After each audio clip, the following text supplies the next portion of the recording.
राजेश और सोनू बचपन के दोस्त थे। पढ़ाई ख़त्म होने के बाद राजेश शहर चला गया। वहाँ पर उसकी जॉब लगी थी। सोनू गांव में ही घर पर ही रहता था। ऑनलाइन प्रोजेक्ट पर काम कर रहा था। भले ही दोनों एक दूसरे से दूर थे, फिर भी फ़ोन पर काफ़ी देर तक हालचाल पूछा करते। इसी बीच सोनू के दादाजी बीमार हो गए। कई दिनों तक हॉस्पिटल में रहने के बाद डॉक्टर ने उन्हें घर भेज दिया। शायद अब उनके पास ज़्यादा टाइम नहीं था। राजेश भी छुट्टी लेकर गांव आ रहा था। गाड़ी से उतरने के बाद काफ़ी दूर तक पैदल चलना था। सोनू अपने दोस्त को रिसीव करने आया था। दोनों ने सामान उठाया और बातें करते हुए घर की तरफ मस्ती में जा रहे थे। राजेश को ऐसा लगा कोई उनके पीछे बातें करते हुए आ रहा है। उसने इग्नोर किया, ये सोचकर कि शायद कोई गांव वाला ही होगा। दोनों लगातार बातें करते हुए जा रहे थे। तभी राजेश को फिर से ऐसा लगा जैसे पीछे कुछ हरकत हुई है। उसने इस बार भी सोनू को कुछ नहीं बताया। दोनों अब लगभग गांव के पास पहुंच चुके थे। तभी सोनू की नज़र सामने पड़ी, जैसे सफ़ेद कपड़ों में वहाँ से कोई आ रहा है। उसने राजेश को इशारा करते हुए बोला, इतनी रात को जंगल की तरफ कौन आ रहा होगा। दोनों लगातार चले जा रहे थे। तभी वो धीरे धीरे उनके इतने करीब आ गया था कि साफ साफ दिखाई दे रहा था, लेकिन पहचान में नहीं आ रहा था। उनके देखते ही देखते वो जैसे ही सामने से गुजर रहा था, देखकर दोनों की सांसें ही रुक गई। एक बिना सिर डरावना सा भूत गांव की तरफ से आकर जंगल की तरफ जा रहा था।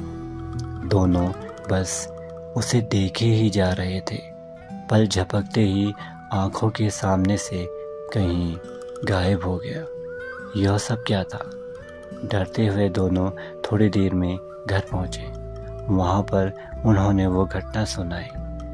रात के लगभग 2:30 बजे अचानक सोनू के दादा की डेथ हो गई। घर पर मातम छा गया। रोना धोना लोग इकट्ठे हो गए। सब लोग बैठे हुए जाग रहे थे। तभी उसी जंगल में अजीब सी डरावनी आवाज़ें सुनाई देने लगी। कुत्ते भौंकने लगे। रात बीती। अगले दिन दाह संस्कार हुआ। बीती रात की तरह आज भी लोग जाग रहे थे। रात काफ़ी ज़्यादा हो गई थी। राजेश और कुछ ही लोग जाग रहे थे, बाकी सभी सो चुके थे। तभी राजेश को बाहर किसी के होने का एहसास हुआ।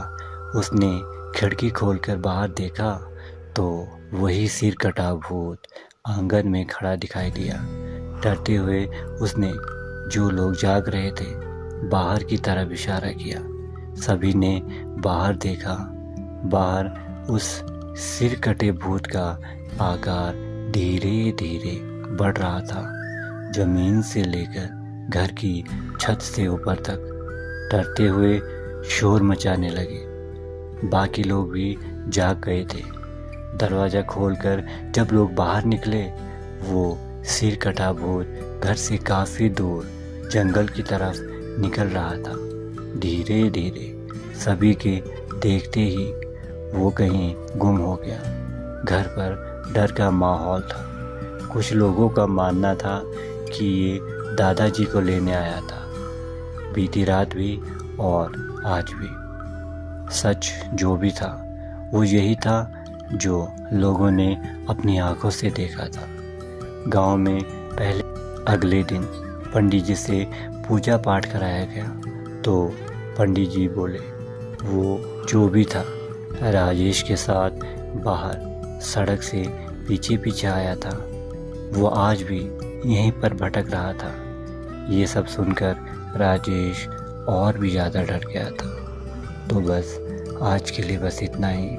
मिलते हैं किसी और कहानी या फिर सच्ची घटना के साथ। और अपनी कोई भी कहानी शेयर करना बिल्कुल भी ना भूलें।